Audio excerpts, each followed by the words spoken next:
8h33, estamos de volta com o Folha no Ar, primeira edição. Voltamos com o oferecimento dos laboratórios Plínio Bacelar e Proteus, serviços de saúde e medicina ocupacional com a qualidade certificada ISO 9001-2015. Hoje conversando com o ex-governador do Ceará, né, ex-ministro também dos governos Itamar Franco e Lula e pré-candidato à presidência, a presidente da República, Ciro Gomes.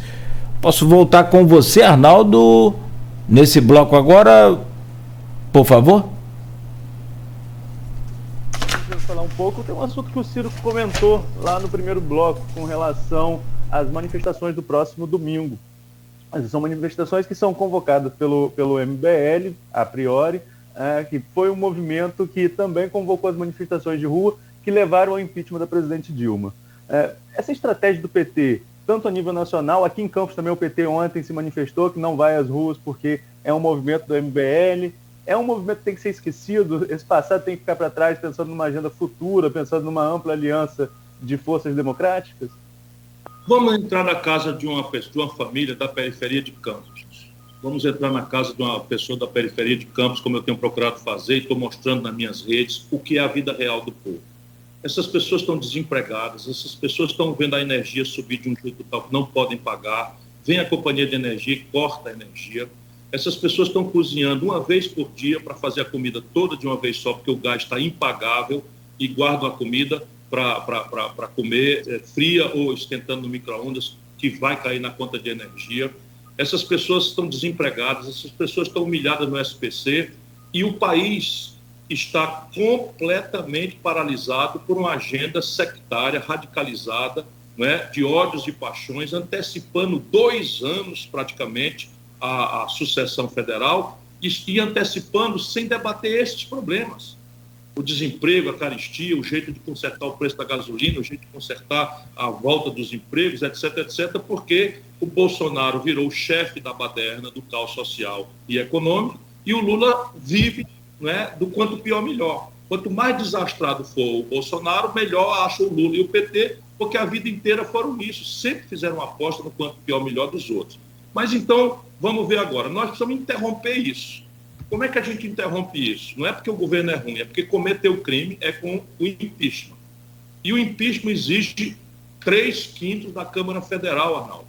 Exige 307 deputados votando sim para que o impeachment possa começar a ser deliberado numa comissão mista, não é? Que depois de votar vai para o plenário, depois vai para o Senado.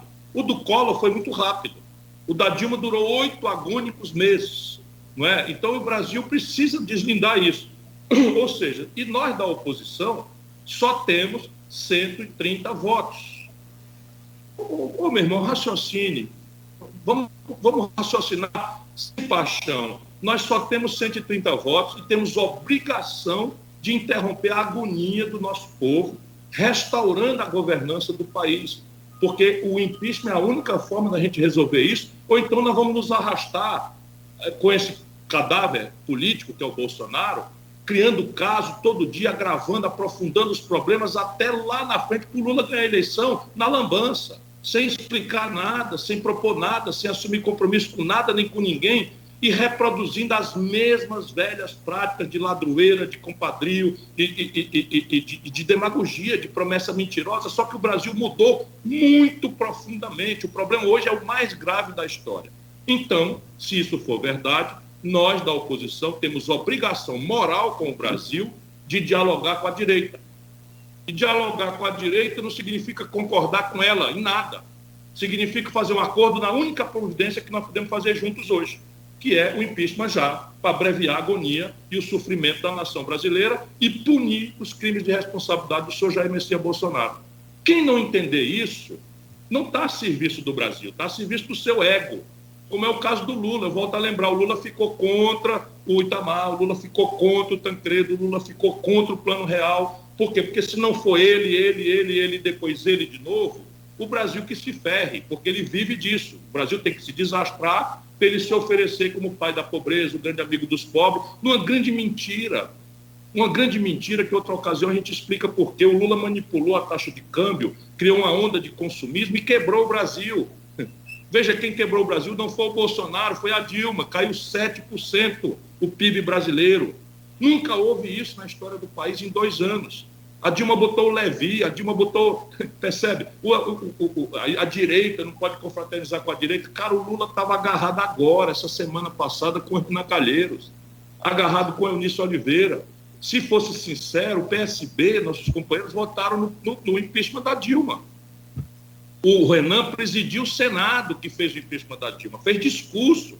O Eunício Oliveira, que presidiu o Senado, votou o impeachment da Dilma e fez discurso. Eu lutei muito contra o impeachment da Dilma, e o Ceará foi o único lugar do Brasil que deu 2/3 dos votos contra o impeachment.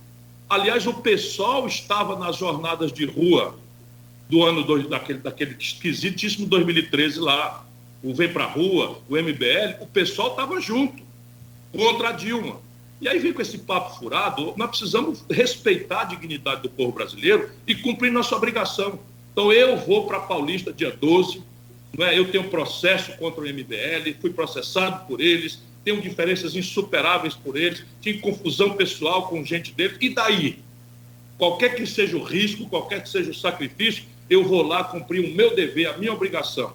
Reunir o Brasil, tentar reconciliar o Brasil para fazer o impeachment do Bolsonaro, encerrar essa onda de crimes que o Bolsonaro tem praticado e sinalizar para uma reconciliação do país. Essa é a minha tarefa. Governador, a gente está falando aqui no intervalo, um ponto que eu queria tomar com o senhor aqui. O senhor vem falando há muito tempo, várias entrevistas eu vejo o senhor falar isso, há algum tempo já, o Roberto Dávila falou agora no UOL. A esquerda, com a perda da perspectiva da Revolução, a partir da queda do Muro de Berlim em 89, da dissolução da União Soviética em 91, perdeu a perspectiva revolucionária e se abrigou na pauta identitária. Essa pauta identitária, no Brasil, se choca com a religiosidade do povo brasileiro, né? A moral popular brasileira, que é muito calcada no catolicismo e, nos tempos para cá, no evangelismo pentecostal. E foi esse choque, as pessoas se esquecem, que gerou o Bolsonaro, ali no Congresso inicialmente, em choque sobretudo com o Jean Willis. Como a gente pode pacificar, a esquerda deve pacificar essa relação com a moral popular brasileira?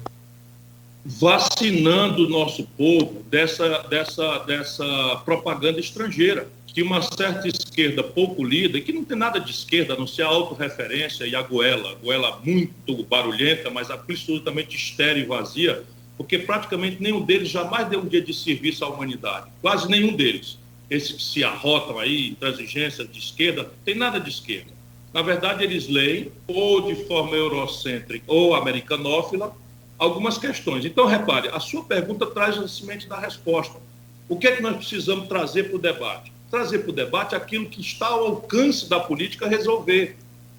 E onde nós temos um grande consenso do povo brasileiro. Vamos lá, vamos debater um modelo que resolva emprego, salário, renda, educação dos filhos, saúde para a população com decência, que o cidadão que vai ao posto de saúde seja atendido, saia com remédio, saia com exame especial, do especialista, ou um exame de uma máquina que o posto de saúde refira para uma policlínica, em que o nível médio não tenha 60% de evasão escolar, e que o menino muito cedinho está ali na rua assustando os pais e a família, e ele próprio, com a ronda do gavião do narcotráfico, ali oferecendo a ele uma renda fictícia que permite ele acessar esse padrão de consumo que ele deseja, mas não tem renda para isso, se sente um fracassado, e os pais se sentem fracassados.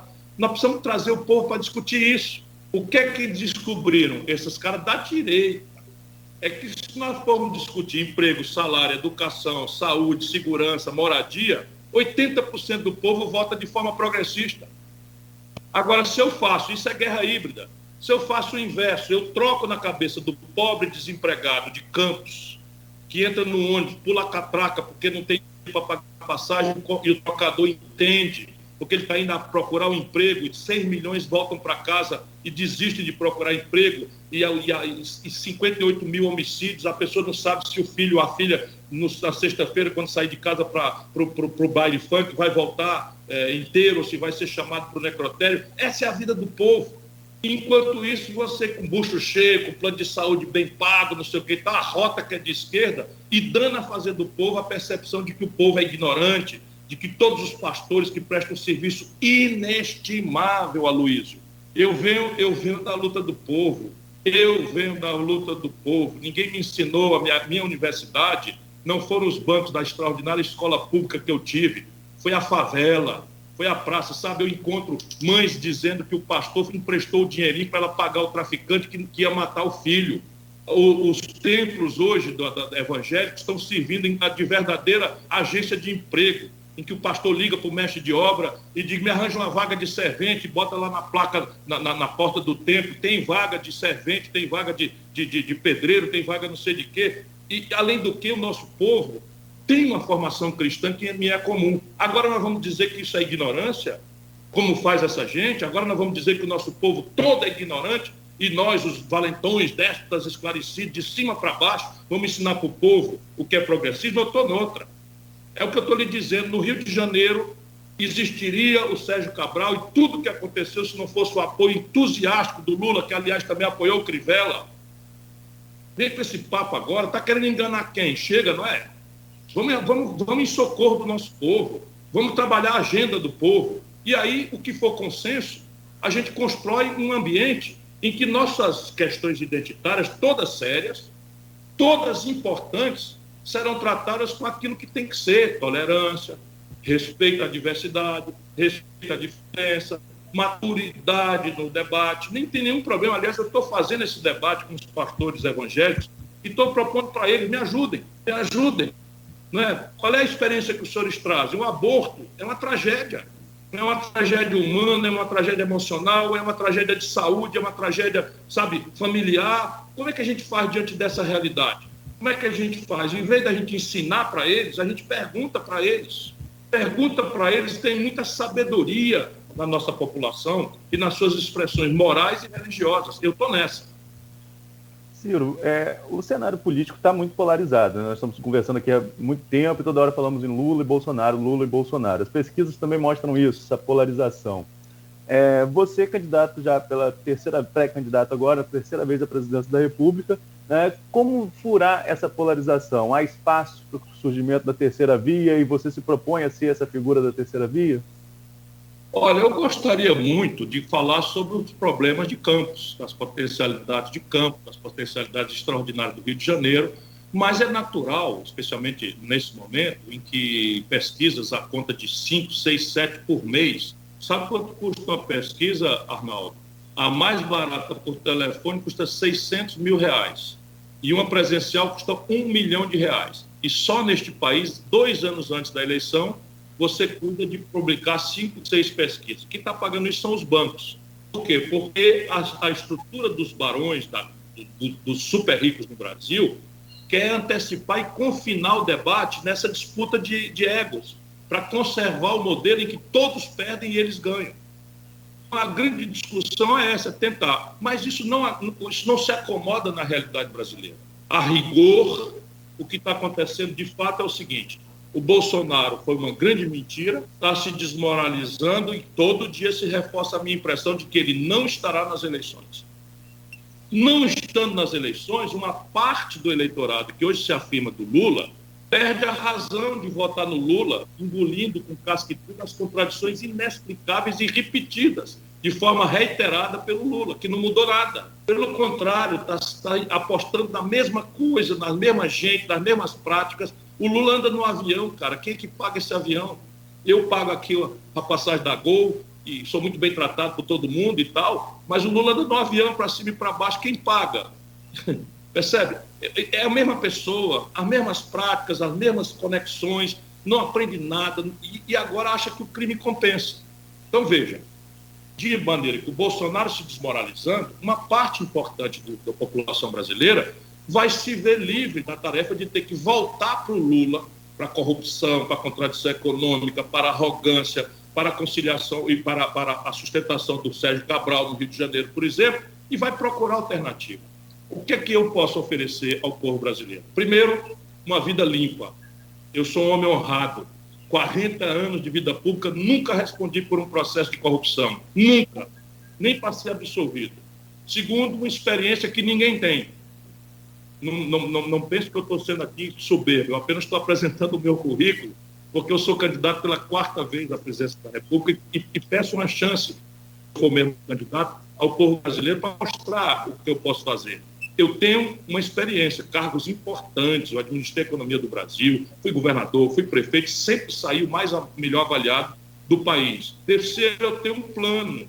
Chego a ser chato nas entrevistas, né, o Aloysio aí, que me perdoe, eu mostrando as coisas, e isso é um monte de ideia. E não é porque eu sou gênio, não, é porque eu tenho uma equipe gigantesca, dedicada a estudar o Brasil, as melhores práticas internacionais, chocar isso com a realidade, com as possibilidades políticas, etc.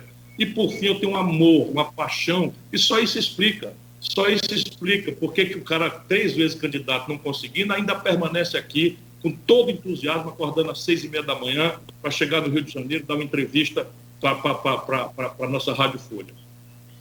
Governador, o senhor falou em Campos, e atribuída a Getúlio Vargas, que é fundador do trabalhismo, do qual o senhor, aí, depois de Brizola, o senhor herdeiro no PDT, uma frase, que Campos é o espelho do Brasil. A última pesquisa, só para citar a última, Poder Data, deu Bolsonaro com uma rejeição de 63%, que é proibitiva, por óbvio, né? Segundo turno é 50+1, você tem 63 contra, você não... Aritmeticamente falando, impossível você vencer. Mas deu Lula com 45% de rejeição. Eu vou usar a eleição que o senhor citou aí, Caio bateu na trave, de fato bateu na trave. No primeiro turno de Campos, o prefeito Rafael Diniz tinha uma rejeição enorme, muito grande. E essa rejeição de Rafael sufocou no primeiro turno a rejeição ao garotismo. No segundo, quando vão Vladimir, Garotinho e Caio, essa rejeição que estava ali sufocada, ela aparece. Caio realmente quase ganhou a eleição. Nesse paralelo de Getúlio, isso é possível acontecer na eleição presidencial do próximo ano? A eleição em 2 turnos é exatamente isso. A primeira rodada, o primeiro turno, é um jogo de preferência. E o segundo turno é um jogo de rejeição. Então, o que é que o Lula está tentando fazer? Está tentando abreviar o resultado da eleição, porque ele tem uma preferência boa na partida, mas no segundo turno ele só ganha do Bolsonaro, por conta da rejeição. Daí para diante, se aparece uma novidade consistente, não é, com boa raiz no país, ele perde a eleição. Porque o Lula, tudo que ele oferece é uma volta ao passado. Um passado que tem virtudes, mas que ele quer esquecer a contradição profunda que produziu o Bolsonaro. Eu faço uma pergunta humilde de novo a quem está nos ouvindo na nossa Rádio Folha. Meu irmão, minha irmã, você imagina que 70% do povo do Rio de Janeiro, entre eles muitos de vocês que estão nos dando a honra da sua audiência, votaram no Bolsonaro, um cara que não tinha nenhuma obra, nenhuma promessa, nenhum preparo, se não fosse a frustração justa com a corrupção generalizada que a Lava Jato revelou, embora tenha cometido muitos erros, e com o colapso econômico que o Lula produziu. As pessoas vão lembrar disso, tudo isso vai ser trazido para a campanha. O Lula está fazendo isso. Então ele quer que todo mundo se lembre da primeira fase dele e que ninguém lembre que ele impôs a Dilma e o Michel Temer, que ele se acertou com o Renan Calheiros e com o Eunício Oliveira, que ele se acertou com o Roberto Jefferson, que ele se acertou com o Aldemar Neto, que está por trás do apoio sistemático ao Sérgio Cabral, ao Crivella, no Rio de Janeiro. Ele quer que nós esqueçamos tudo isso para nos lembrarmos de uma mentira, de que ele foi um presidente maravilhoso, etc. Foi um bom presidente, eu não tenho a menor dúvida. Mas ele fez o quê? Ele queimou as reservas do país e deixou um buraco para Dilma pagar, e a Dilma quebrou o país. E produziu-se o Bolsonaro. Essa é a grande questão. Agora, para se livrar do Bolsonaro, o Brasil vai esquecer tudo isso e voltar para o Lula? Eu tenho muita certeza de que isso não vai acontecer. Governador, qual é o caminho? A Arnaldo perguntou, mas eu queria reforçar isso. Qual é o caminho? O senhor já falou que acredita que o Bolsonaro não vai ser candidato. É uma projeção, mas não é a realidade de hoje. Vamos colocar os dois como candidatos, Lula e Bolsonaro. Qual é o caminho para a terceira via Porque é aquela coisa, Lula tem 40%, Bolsonaro tem 25%, sobra 35%. Mas aí fragmenta isso. A gente falou aqui no intervalo que, eu perguntei isso ao prefeito do Rio, Eduardo Paes, que ele era a noiva preferida da eleição governador. O senhor está usando a metáfora bolsonarista, meio que namorando com Mandetta. Qual é o caminho para essa terceira via chegar lá? Aloysio, primeiro, não aceitar a ideia preguiçosa que a grande mídia de São Paulo, especialmente, criou de reduzir o fenômeno político brasileiro à terceira via. Que diabo é isso? Nós não estamos discutindo uma terceira via. Nós estamos discutindo um modelo econômico que é o mesmo e um modelo de governança política que é o mesmo e, evidentemente, as pessoas são diferentes. Lula é uma pessoa infinitamente diferente do Bolsonaro. Eu tenho clareza disso, não misturo as coisas. Mas se a gente sair do Chico e do Manel, que não é o debate, o modelo econômico e o modelo de governança política, eu já tentei mostrar, são rigorosamente os mesmos. Então, na verdade, nós estamos tratando aqui de uma alternativa de modelo de desenvolvimento. Então, você tem duas tarefas para fazer aí. Primeiro, apostar na mudança do método do debate. Ao invés de um jogo de personalidade, Chico, Manel, Maria, paixão, exódios, você colocar ideias. E essa questão não é simples, é porque o que tem que fazer no Brasil, eu resumi para vocês, exige uma coesão política, um diálogo político muito amplo. E se você for para uma eleição, não deixa que eu chuto, você mente, você aprofunda o país numa crise, que é essa que está aí. Qual é a frustração do povo com o Bolsonaro? Foi a simplificação da promessa. Esculhambou a corrupção, esculhambou a politicagem, esculhambou não sei o quê, porque esse era o sentimento da data.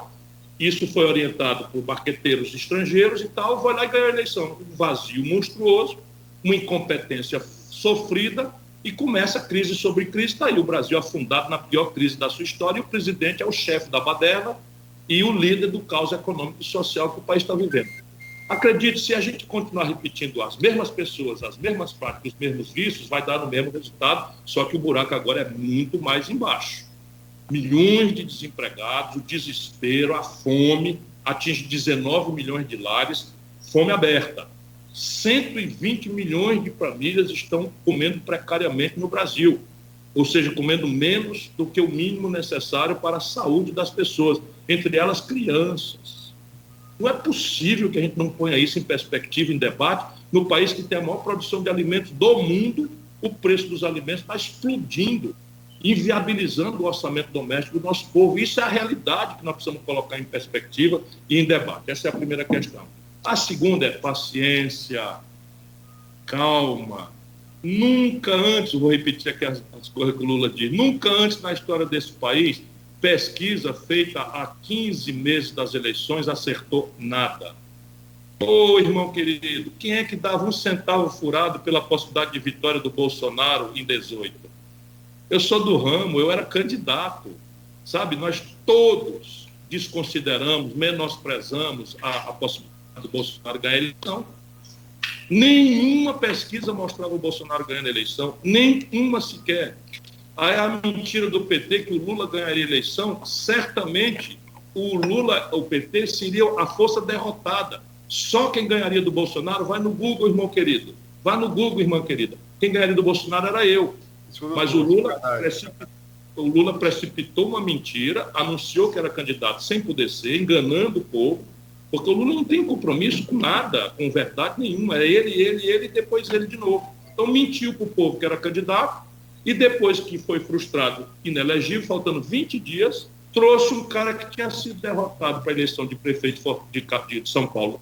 No cargo de reeleição, perdeu com 16% dos votos em todas as urnas, para levar o caixão de defunto e arrumar um culpado nos outros. Isso foi o que aconteceu. Será que nós vamos cair nesse mesmo erro agora? Porque só quem ressuscita o Bolsonaro é a volta do Lula. Governador, uma última pergunta, puxando perto do final do programa, pelo menos minha última pergunta, é a famosa frase que presidência é destino, né? E o senhor persegue esse destino já há algum tempo, lá desde 2002. O senhor via no seu destino a presidência da República e por quê? Veja, meu velho pai dizia que o trabalho obstinado e humilde prepara o terreno onde a mão insondável do destino se faz determinante. Então, o que eu procuro fazer é servir a minha nação, ao meu país, porque essa é a minha vocação. Eu não sei se eu serei presidente do Brasil. O que eu sei é que eu vou morrer com muito orgulho de ter dado o melhor de mim, da minha vida, do meu tempo, do meu talento, do meu esforço, da minha humildade, do meu aprendizado, né, ao serviço dessa grande nação sofrida e desse grande e amado povo brasileiro. Se for a mim que Deus tocar essa tarefa, eu vou desempenhá-la com toda a dedicação e com todo entusiasmo. Essa semana, da minha parte aqui para fechar também, essa semana o senhor declarou que... Oi. Perdão, eu posso só pedir, porque como vocês me deram a oportunidade de discutir muitos assuntos mais complexos, está surgindo aqui nas minhas redes muitas perguntas, e eu não quero ocupar vocês, então se eu puder dar minhas redes sociais, onde as pessoas podem entrar, você me permite? Sim, claro, então, daqui a pouco eu vou perguntar também sobre a live do Cirão, é o momento do jabá. No Facebook, no YouTube, vai lá, meu irmão, lá tem muita resposta, você pode interagir conosco, é Ciro Gomes Oficial. Né? E no Twitter e Instagram é @Ciro Gomes. Não, eu ia perguntar depois no final, o momento aqui do jabá, para falar da live do Cirão, o Ciro Games, que o senhor lançou também aí, para o senhor comentar sobre isso também. Bom, toda terça-feira eu vou abrir esse debate. E Ciro Games foi uma ideia espetacular, um trocadilho, porque eu sou Ciro Gomes, então Ciro Games foi um trocadilho que o pessoal do Flow Podcast bom. E eu tenho que fazer o crédito. E aí eu adotei isso, vai ser o nome desse espaço, que toda terça-feira, às 19h30, nas minhas redes, eu vou fazer para apresentar um convidado, analisar os fatos da semana e responder questionamentos, perguntas, porque eu faço uma aposta na inteligência do povo brasileiro. Eu vi lá a entrevista do senhor no Flow, meus filhos, né, acompanham. 4 horas e 40 5 horas de conversa, é muito bom. Aqui, mas só para fechar aqui da minha parte, também já são 8h59, Vicente está apertando aqui.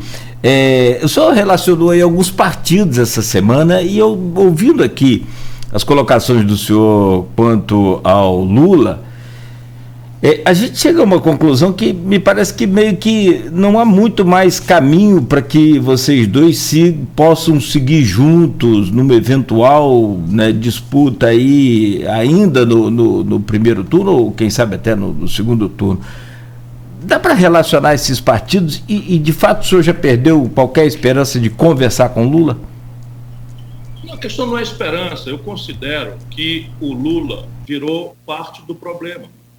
Eu acredito, assim, firmemente, em respeito ao povo brasileiro, que 70% do povo de São Paulo, do Rio de Janeiro, de Minas Gerais, do sul do Brasil, Rio Grande do Sul, do norte do país, né, e do centro-oeste do país, 70% em números redondos, votaram no Bolsonaro. Não é possível chamar o nosso povo de gado, não é possível reduzir o nosso povo a um punhado de fascistas. Sabe, o nosso povo votou nessa proporção porque sentiu na pele a contradição grave, né, da economia que foi por vinagre nas mãos do Lula, e em cima disso de uma notícia generalizada de corrupção levada pelo Lula ao centro do modelo de poder no Brasil. Então eu não tenho nenhum prazer, mas na minha análise o Lula é parte central do problema. Ele devia compreender isso, se ele tivesse um mínimo de compromisso aos 78 anos de idade, o presidente que já teve tantas oportunidades, respeitado o mundo afora, enfim, devia abrir passagem para um petista. Mas se você olhar, é sombra de mangueira, não nasce nada. Um partido importante como o PT virou uma organização criminosa, todos os tesoureiros presos. E aí não dá para a gente fazer de conta que o povo brasileiro é fascista, não é possível. Então é um ato meu, assim, de dor, mas é preciso que a gente rompa com essa bola de chumbo que representa essa amarração que o lulopetismo amarra a gente no passado. E discutir o futuro. Se for eu, sou eu, mas se não for eu, caramba, vamos achar o caminho. Vamos achar o caminho. Não é mais possível que o Brasil fique sendo destruído. O tecido econômico brasileiro está sendo destruído, o nosso povo está passando o pão que o diabo amassou. E isso foi consequência dessas irresponsabilidades todas do Lula. Porque o Bolsonaro é um acidente. O Bolsonaro tirou do armário aí 15% de fascistas que tem em qualquer lugar do mundo, e no Brasil tem também, mas é só 15%. O resto, quem levou esse povo ao desespero, foi a tragédia que o Lula produziu no país. Agora, só complementando um pouquinho o que Nogueira estava perguntando, Ciro, e lembrando o que o Rodrigo Neves falou lá atrás. O Rodrigo Neves falou em diálogo com o PSDB, falou em diálogo com o próprio PT. Você acha que o PDT, no nível nacional, está aberto a diálogo com quais partidos para próxima eleição? PSB, PV, Rede, DEM e PSD? Isso, a nossa predileção para uma aliança, nós começamos a trabalhá-la já lá de trás.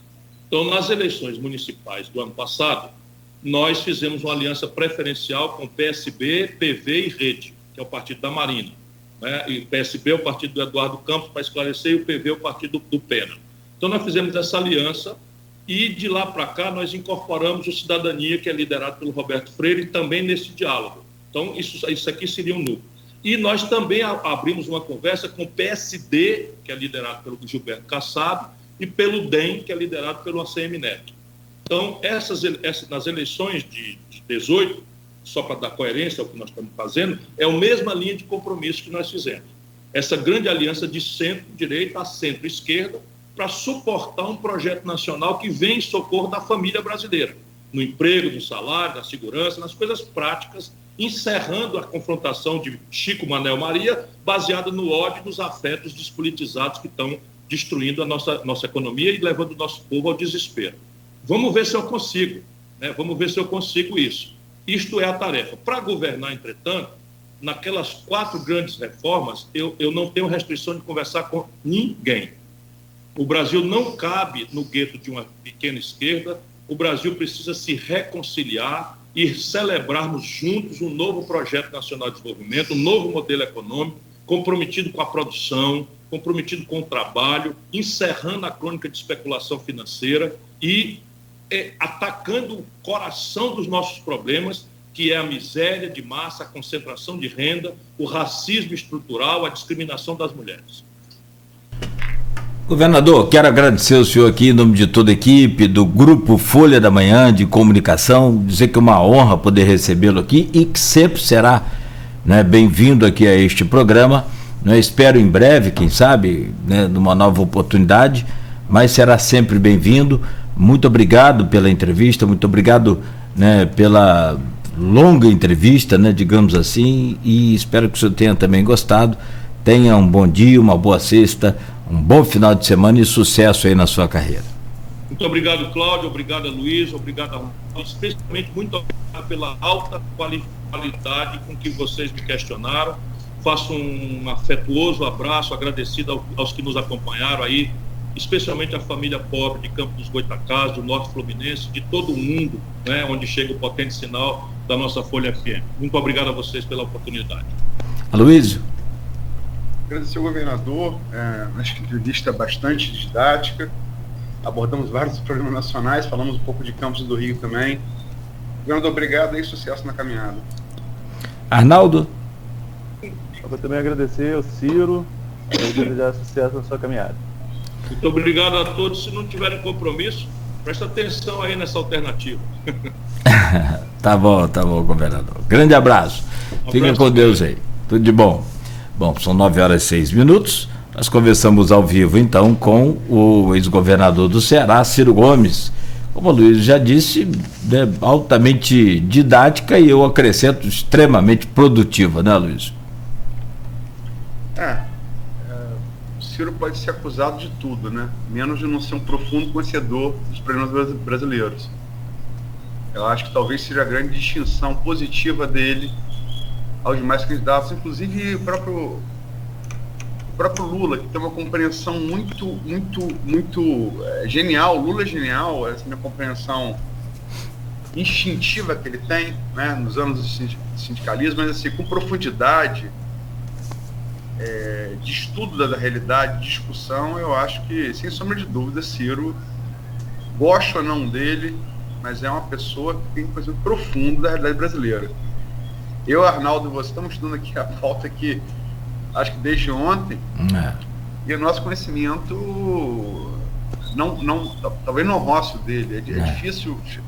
Política, economia, é um ponto que sociologia do país, religiosidade, um ponto que ele não domina com profundidade, né? Acho que foi uma entrevista muito rica. E ele sabe muito bem colocar aonde ele está nessa questão toda que você falou e sabe onde está geograficamente. Ele conhece esse país também. Você viu ele falando, cai batendo na trave. na pergunta antes da pergunta de Arnaldo. E você não tinha falado nada de Campos? Não, Arnaldo ficou colocar, mas antes ele falou, conhece, né? Ele sabe onde está. Ele sabe do grande e do pequeno, né? E a questão dos royalties também, né? Que é o grande problema do Estado do Rio, levantar essa bola, né? Assim, que tem conhecimento da questão, tanto aqui do Norte Fluminense quanto do Estado do Rio. Falou especificamente, O Caio bateu na trave é coisa de jornalista político de campo. Justo. E é isso mesmo, Caio bateu na trave.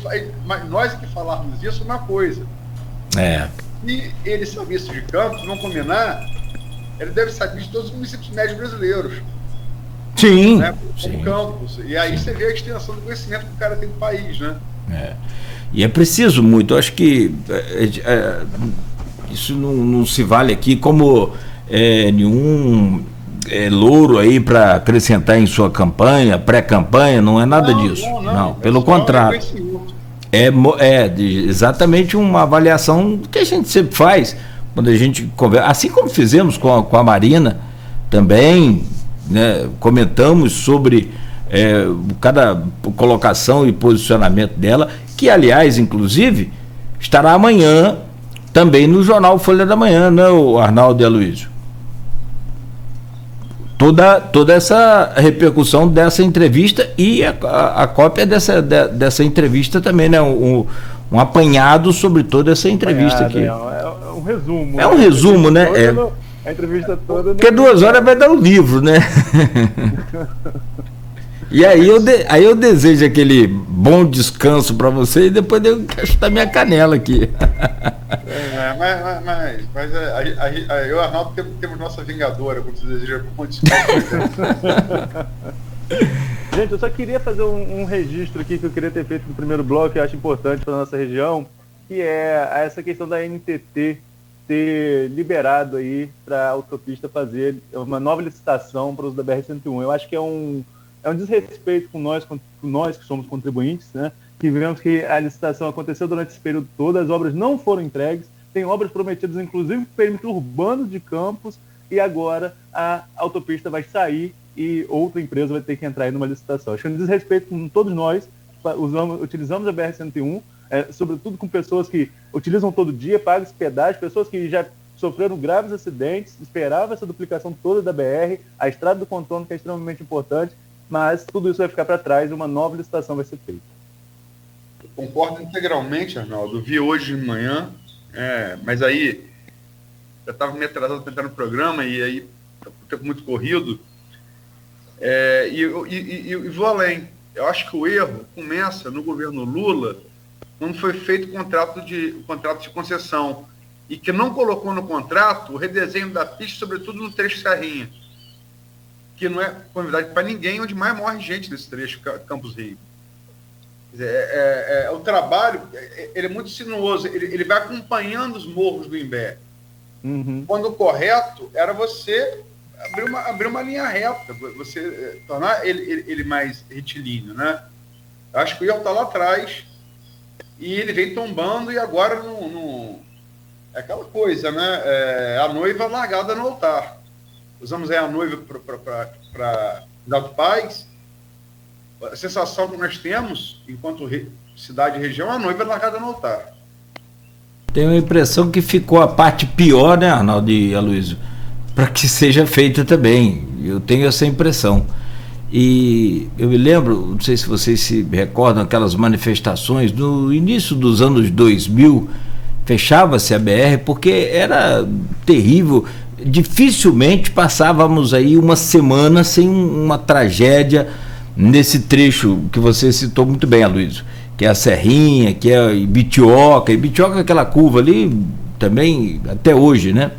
E eu me lembro que um discurso na época, eu acho que, agora eu não sei se ele era prefeito ou tinha saído, do Betinho da Waire, em cima de um trio elétrico em frente ao Shopping Estrada. Eu estava lá fazendo a cobertura pela Continental e ele falou, eu me lembro daquilo, teve gente que riu, mas eu não ri porque a gente já perdeu parente ali, eu já perdi parente na BR, Campos já perdeu várias pessoas, e o Betinho falou um termo, não falou brincando, falou sério, que alguém soltou uma cobra daqui para o Rio e foi asfaltando o rastro da cobra.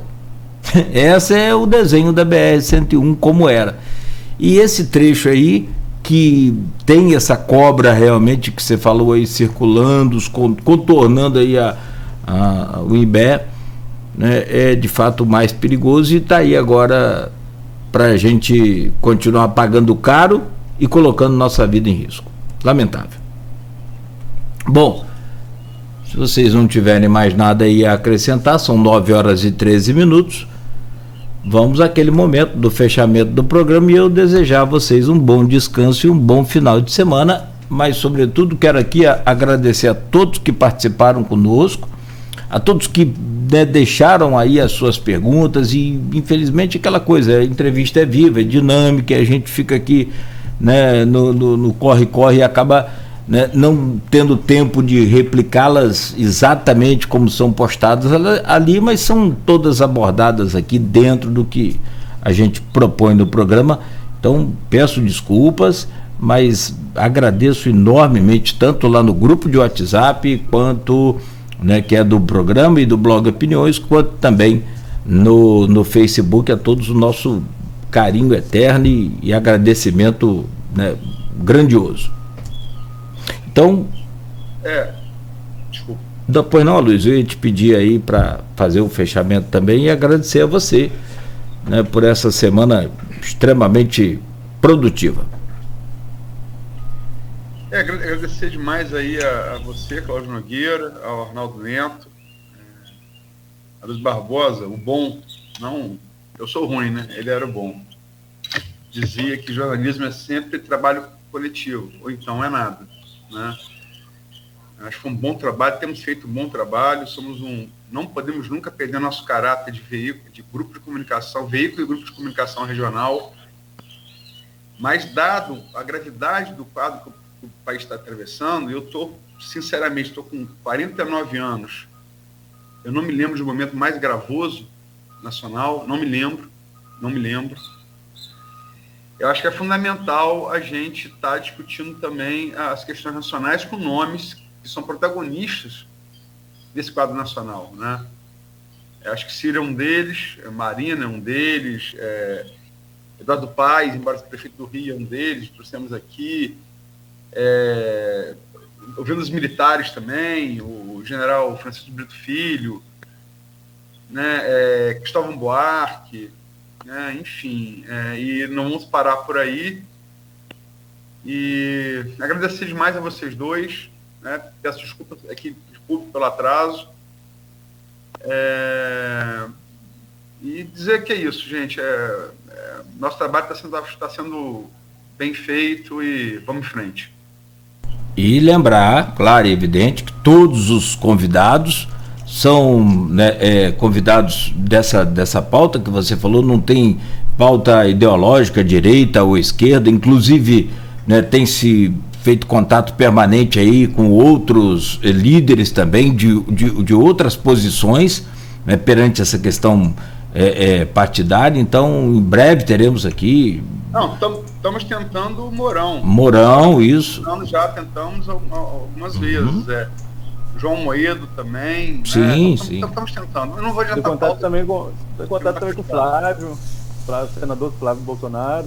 E nós já entrevistamos lá em 2018. 18, exato. Sim. A gente está tentando também, como o Nogueira falou, né, de todas as correntes políticas, é o cenário, cenário mesmo. Aproveitando o gancho já, Nogueira, agradecer, a gente já está antes que o Cristiano puxe a orelha aí, a gente já está com o tempo estourado, então só agradecer a vocês dois, agradecer a todos os ouvintes e até a próxima semana, se Deus quiser. Tá certo, então. Grande abraço, Arnaldo, bom descanso para você, Aloysio, também muito obrigado, bom descanso. Nogueira, 06. Tudo fanfarrão, 06. Meu pai, olha, que fiquem com Deus, bom trabalho aí. Amanhã bem cedo teremos o jornal Folha da Manhã já bem cedinho nas bancas e nas casas dos assinantes também. Com a entrevista de Ciro. Exatamente, com a entrevista do Ciro e com toda essa cobertura aí da BR que o Arnaldo falou, lá aquela reportagem também que já gera polêmica lá no Pontal, com o Camboriú, enfim. Tem toda essa cobertura da semana aí também e as novidades para o fim de semana no Jornal Folha da Manhã. Programação cultural do município retomando, graças a Deus, né, logicamente com todos os cuidados, de distanciamento, uso de máscara, sim, utilização das mãos, mas graças a Deus a programação cultural sendo retomada com algumas opções. FDP começa na semana que vem, né, o SESC voltando às atividades, enfim. Boa. Desculpa, pois não, Luiz. Não, é só para alertar para todo mundo tomar os cuidados devidos, né? Perfeito, claro. Máscara, afastamento de 2 metros e mão higienizada, com água e sabão, se não tiver álcool gel 70. Exatamente. Como hoje é sexta-feira, eu quero fazer um convite aos dois e a quem está nos acompanhando também pela internet. Segue o Festival de Petiscos do Farol, tá? Todo final de semana. Tá muito bom, tá muito legal. E o detalhe não tem aglomeração. São vários pontos distintos, né? São vários bares e restaurantes, cada um no seu local, com a sua quantidade ali de pessoas determinada pela nossa secretaria aqui de vigilância sanitária. Então não há aglomeração, não tem tumulto não. Porque você fala em festival, você já logo pensa, principalmente do Farol, né, naquela concentração de todos os bares e restaurantes num local só. Não, é cada um no seu, e aí tá muito gostoso, tá muito bacana, e pratos de frutos do mar a R$25. Isso, muito bacana. Tá feito o convite. Vamos soltar o Arnaldo lá. Tem também uma distribuidora de bebidas que está participando. Não que você falou Arnaldo, não, foi coincidência só. Gente, 9h20. Fiquem aqui na Folha FM, acompanhem a nossa programação, vem muito mais música a partir de agora, mas continuamos... Desculpa, só lembrar, a gente vai repetir isso que a gente falou, soltar o Arnaldo lá, me lembro da frase de Ciro quando acabou o primeiro turno. E agora, senhor? Agora tomou uma na esquina para afinar o sangue, né? Isso é bom. Pior que tem gente que começa a tomar na esquina e só termina no final da orla. Gente, fiquem com Deus. Acompanhem sempre aqui o Folha no Ar, primeira edição. Lembro da Folha amanhã, bem cedo, nas bancas e nas casas dos assinantes. E é claro, para quem gosta de música de qualidade e informação em primeira mão, fique ligado aqui na Folha FM.